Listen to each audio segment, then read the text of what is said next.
Jason is editor-in-chief of Entrepreneur Magazine and is going to share many insights with you today. He has a long career, although he looks like such a young fella, in writing and being an editor in the magazine and publishing and newspaper business. This is really interesting. He and his wife have just written a novel, and it's going to be published this year. And the title of the novel is Mr. Nice Guy. And so I'm thinking, after meeting Jason, that he and his wife had himself in mind when they named this book.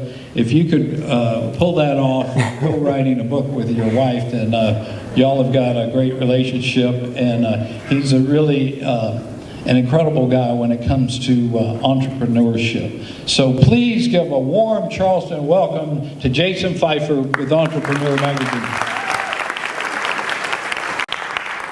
Thank you so much. You know, I've started building into my contracts and speaking gigs that the mayor of the city that I'm speaking in has to plug my novel before I talk. So that's going off really well. Thank you so much for the generous welcome. If you have been looking for press for your business, or if you ever are going to be looking for press for your business, I have a very harsh thing to tell you that I just want to put out there right now, and then we'll spend the next 30 minutes or so explaining and understanding it. Here it is. A journalist does not care about your business. I get pitches all day. And you know what they say? They often say, I have a new product coming out and a story in your magazine would really help me. Or, you know, how can I get a story about our CEO in your magazine? I'd really like that. How can I go about doing that? And that reads to somebody in the media like you're trying to order a hamburger. You know, I'd like a story, please. And that's just kind of not how it works. Because the thing is about press that reaching out to the media is really no different than reaching out to a partner, a potential partner, or an investor or a customer. You have to understand what these people are looking for and how you can serve them. And if you can serve them, then you can get what you want too. And so the thing that you need to do when you reach out to press is to understand the person that you're reaching out to. So let's go back to it. A journalist doesn't care about your business. A journalist cares about their reader, about serving their reader. And if you can present yourself in a way in which you and your story is useful to their reader, then they do care about you. That's the distinction. So, in this talk, I'm going to explain the person that you're reaching out to, the journalist. Who are they? How do you understand them? How do you give them the thing that they're looking for? And then after that, we're going to go into my inbox. And if this email that you sent me shows up on this screen, please stay in your seat. We can discuss it later. But first, let's learn the journalist. I'm a journalist, let's learn me. Here I am. So that was me as an intern. Isn't that frustrating? You're like, look at the camera! Look at the camera! This anchor is like, whoever put this kid on the camera is getting fired as soon as this segment is over. This was me. I started out as an intern at a local newspaper, and then I got a job at a local newspaper. It was called the Gardner News, 6,000 circulation daily newspaper in north central Massachusetts, writing about nothing, because there was nothing happening. Anybody been to a zoning board of appeals meeting? Don't go, the mayor probably has. Don't go to a zoning board of appeals meeting. It is so boring. That is what I was trying to do, find stories there. After a year of that, I just had enough. I quit. Because I had decided that the people who I wanted to write for, the New York Times, the Washington Post, magazines in New York, that those people were not reading the Gardner News. They were never going to come to me. I needed to go to them. So I quit that job, and I sat in my cheap bedroom in north central Massachusetts, which was next to a graveyard. And I sat there every day looking out upon my career.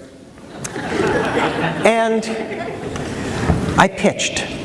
I pitched stories everywhere, and I landed something in the Washington Post health section, and in the Boston Globe, and the Associated Press, and then I got another community newspaper job because I was lonely.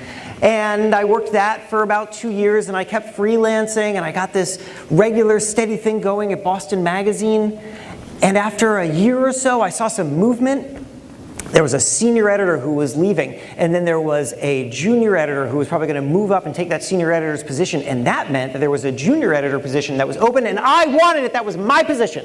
So what did I do? I quit the newspaper and I moved to Boston, and I got a very expensive apartment that was not next to a graveyard, and I said, I'm ready to be hired.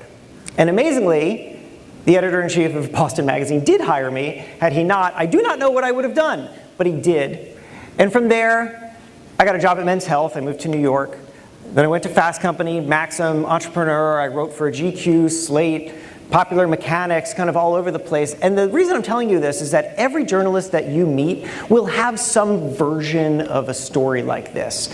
Risks that were taken for an industry that they love, for something, a job that they feel lucky to have. Lucky.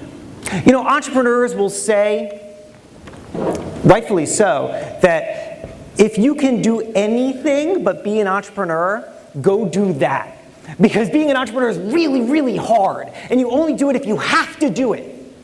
And journalists say the same thing. They say the same thing about their own industry. You only do this if you love it so much that you cannot imagine doing anything else. That's the person you're reaching out to. That is not someone who likes to sit around and wait for press releases and then write up the press release, right? Never in the history of a newspaper newsroom has somebody run across the newsroom and high-fived the reporter and said, I just got the best press release. Like never, it's never happened.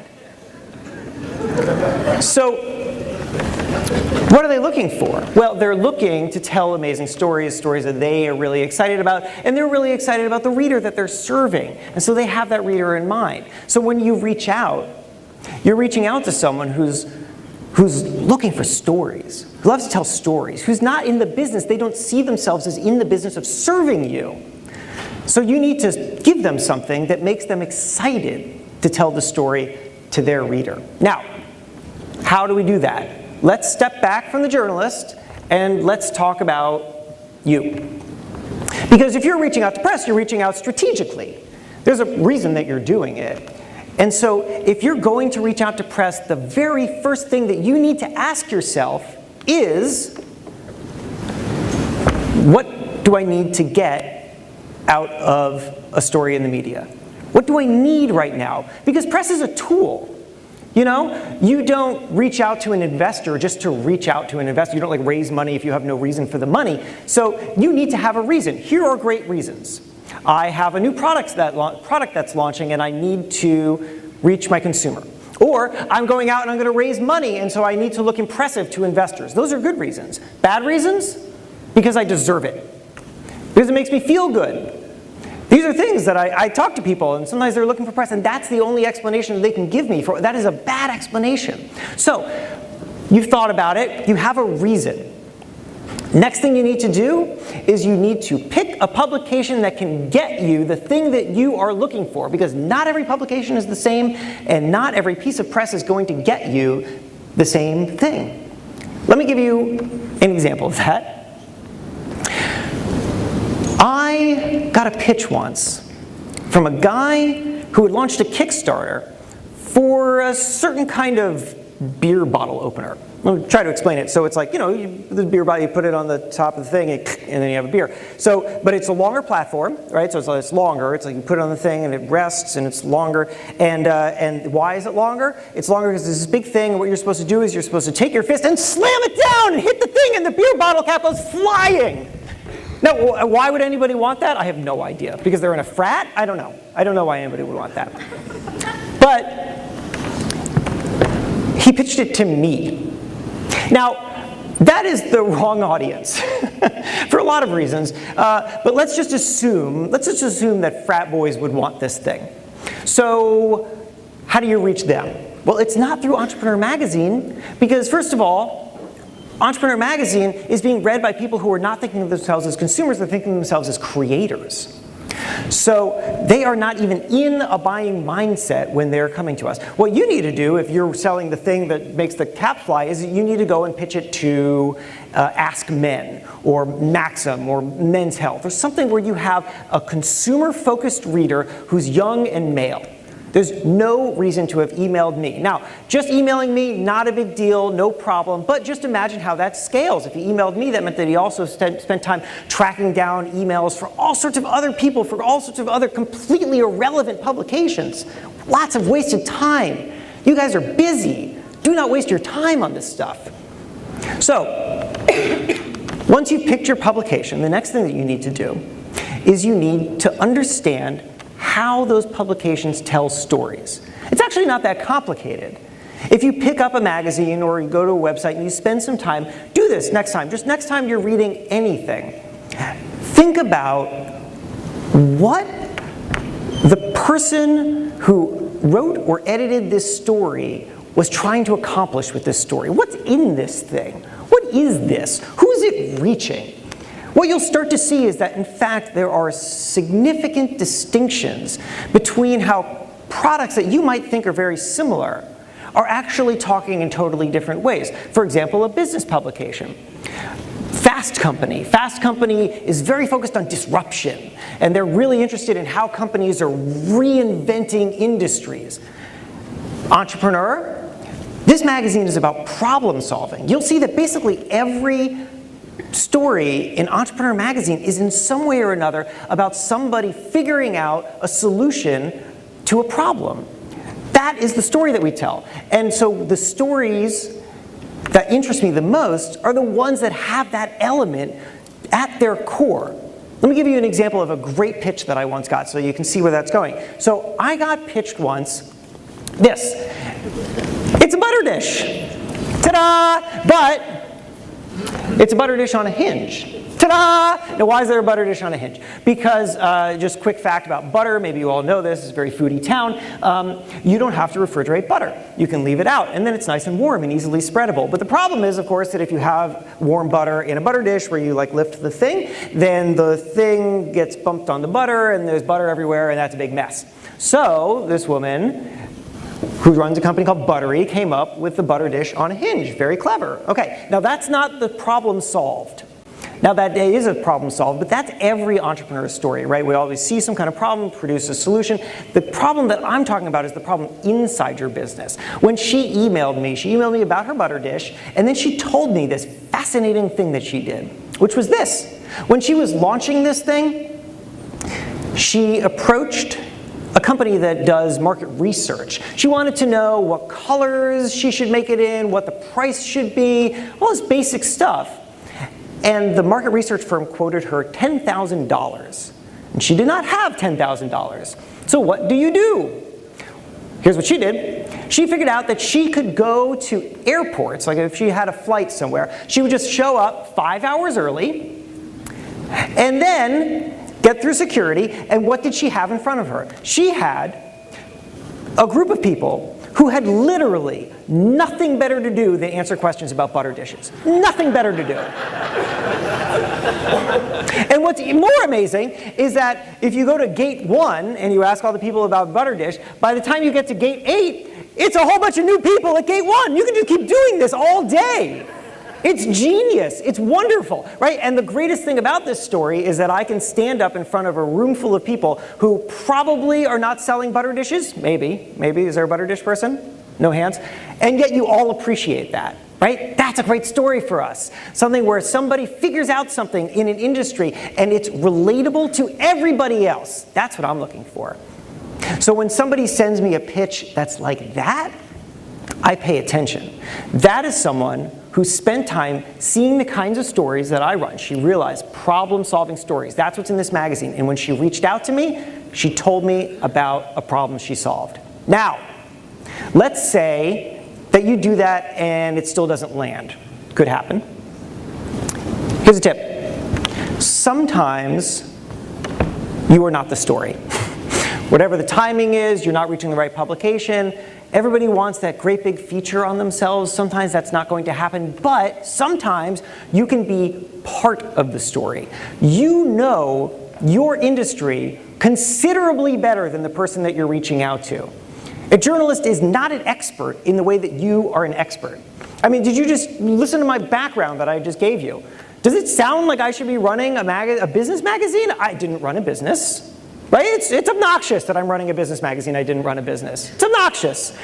But that's the industry. That's the industry. What I am is I'm a guy who knows how to make magazines. I'm a guy who understands media and storytelling. But I'm not an expert. You're an expert. So you're seeing things that I am not.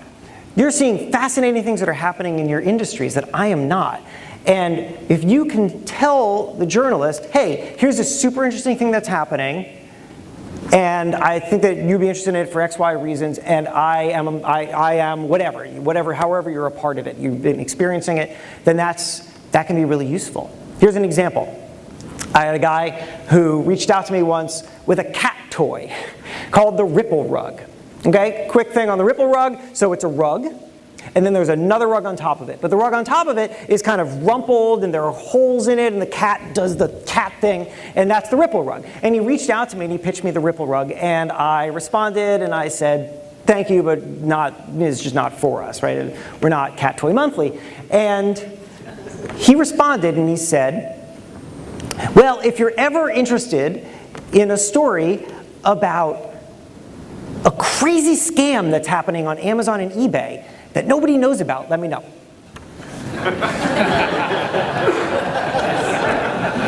You gotta say yes to that, right? So I call him up, and here's what he tells me. It's crazy, maybe you've heard of this. It's called Amazon to eBay Arbitrage. And it goes like this.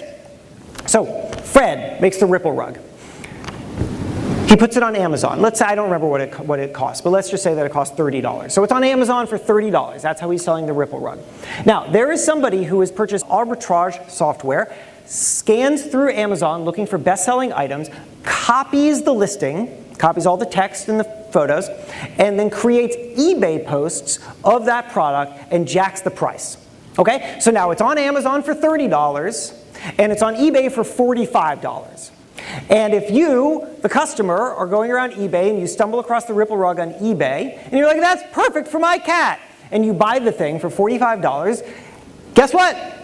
The arbitrage person, who you don't know exists, of course, just goes over to Amazon and buys it for $30 and has it shipped to you and pockets the difference. It's genius and really frustrating. Really, really frustrating. Because if you're Fred, the guy who made the Ripple Rug, so you're the customer. The Ripple Rug shows up to you at home in an Amazon box. And the first thing you do is you open it and you give it to your cat, and that's great. But you're thinking, wait a second, why did this thing show up in an Amazon box? I bought it on eBay. So what do? Well, you go onto Amazon, you look up the Ripple Rug, and you discover that it's $15 cheaper on Amazon. And now you're pissed because you think that you were ripped off. And who are you pissed at? You're pissed at the Ripple Rug because you don't know the arbitrager exists. And so you stuff that thing back in a box, and now it's covered in cat hair, and you send it back to Amazon, and it makes its way back to Fred, the guy who made the thing, and now he's hit with all sorts of fees. And that's why he's pissed, and that's why he wants to tell me about this. And that is fascinating. And so we ran this large story about it. Here it is, The Curse of the Rogue Salesman. So Fred, by telling me about this thing, got a 6-page feature in Entrepreneur Magazine. Pretty good. Pretty good, right? Way better than if I was just going to write about his cat toy. I don't know how large that would have been, 100 words. This is huge. And in fact, this thing was so big, first of all, it blew up online because people knew about this, but nobody in the kind of mainstream press had known about it. And then Planet Money, an NPR show that's amazing, did an episode based on this story that I wrote. And so then he got even more attention. He got a lot of sales out of this crazy thing. And he did it because he ultimately told me something that he was a part of, but it wasn't just a story about him. So I think it's time to start digging into the inbox. Again, stay seated if your email shows up here. I'm going to show you 5 emails, and then we can talk. All right. Number 1. Good afternoon. We want to do an article about a new person we hired. Is that something we could do in your publication? You laugh, but I get this stuff all the time. This is what I'm talking about when people are trying to order a hamburger. Doesn't this read like you're trying to order a hamburger? I would like a story in your publication, please. With fries. It's so weird. So, okay, a couple things about this pitch. The most important one, I have right there, be realistic about what's news. Think about it this way. A publication is going to cover you once. once, maybe twice, but probably once. Is this the story that you want? The new person that you hired, is that the story? Or do you want to wait until you've got something great, something that really knocks it out of the park, something that's perfect for what you are looking for? Because right back at the beginning, I was talking about how a story should be useful to you. You have to have a goal. This can't possibly be the goal. What would this be? So I think people need to really, you don't just go out to get it because it is there. You go out when it's really, really important. Here's another one. Hi there, Jason Feifer. We have an amazing boss here at whatever. His name is whatever. Oh yeah, wait, can we just also, the subject line, how can we get a mention or article written on our amazing boss? Another hamburger order. Anyway, he started the company in 2010 with the goal of making every office a lot more healthy with standing desks. By the way, can I just say, this is not the point of this, but when you're reaching out to someone, you have to remember what people are passionate about and the world that they live in. You're reaching out to people who indulge in language for a living. Here's how I read it. With the goal of making every office a lot more healthy with standing desks, right? Don't capitalize things that don't need to be capitalized. It's basic. Okay. He has true integrity and sells only the highest quality of products. His customer service focus is also A++. We would love a chance to tell his amazing story on your website and in publications. Multiple publications, apparently. Okay, so here's the thing. Here's the reason that I put this one up here, because I get a lot of versions of this. What makes you unique? The very first thing you just thought of, throw that out. That's not the answer. What makes you unique? Here are things that I get all the time. I'm a mom who started a company. I'm a mompreneur, or whatever that unpronounceable word is. I'm a 21-year-old who started a company, whatever it is. People often think that they are unique for something that they are in fact not unique for. I get emails about mompreneurs and 21-year-old entrepreneurs all day. That is not what makes them unique. What makes them unique is that they figured out how to do market research at the airport. That's the stuff that makes you unique. You got to think about what are other people saying to me that you can be different from. Somebody who has true integrity and sells only the highest quality of products and his customer service is A++. That is not unique, right? Literally everybody would say that about themselves. That's not unique. All right, another one. Hi, Jaden. It's Jason. It's Jason, just in case somebody was like, is his name Jaden? No, it's Jason.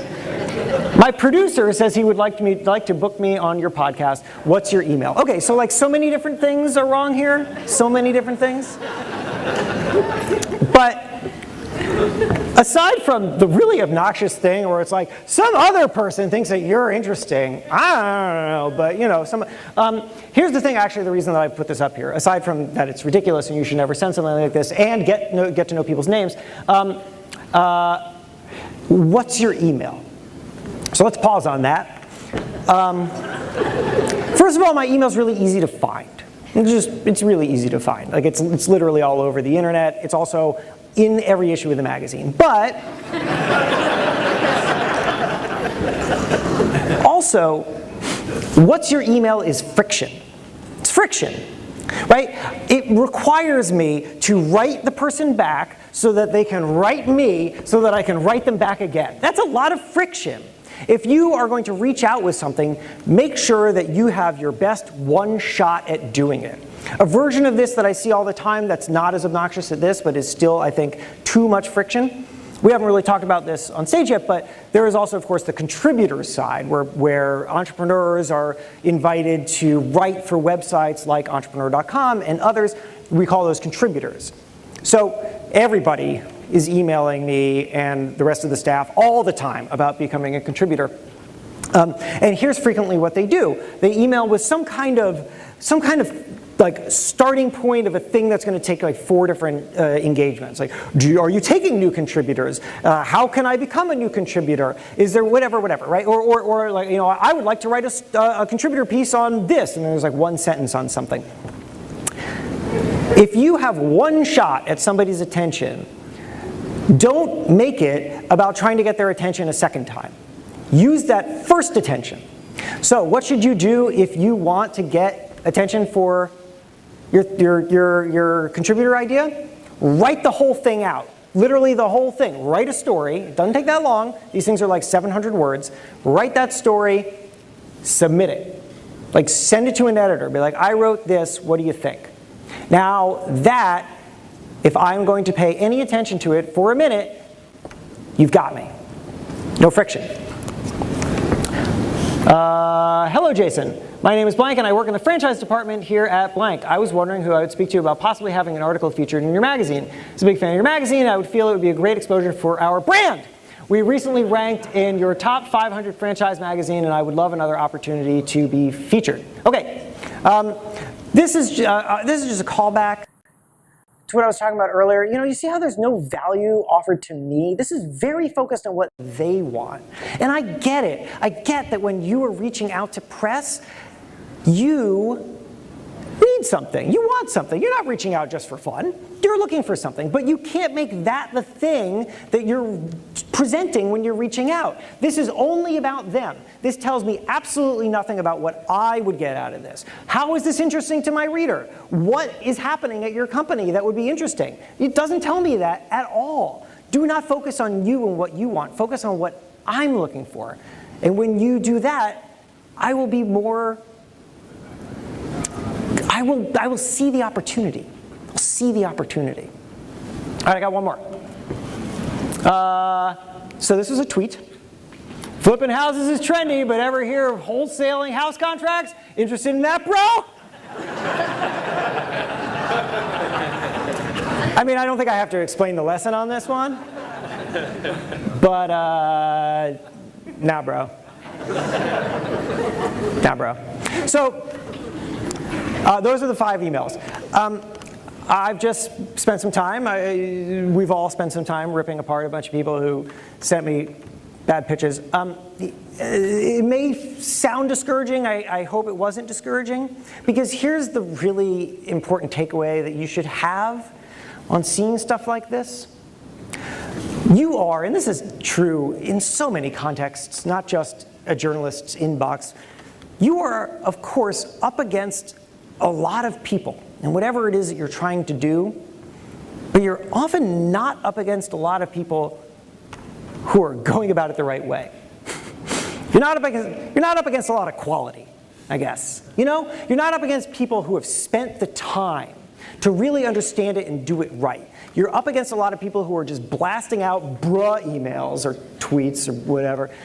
And if you just spend the time to really focus on who it is that you're reaching out to, what it is that they're looking for, you rise above the rest. I tell you the stories of the Buttery and Fred with the Ripple rug. Those are stories that I loved, but I gotta say, those are also rare stories. They're rare stories in my experience. Most things that come my way are delete, delete, delete, delete, delete. And it's infrequent that somebody reaches out to me and they have clearly, carefully thought out how they're reaching out. And if you do that, I guarantee you that you stand out from most of the other noise.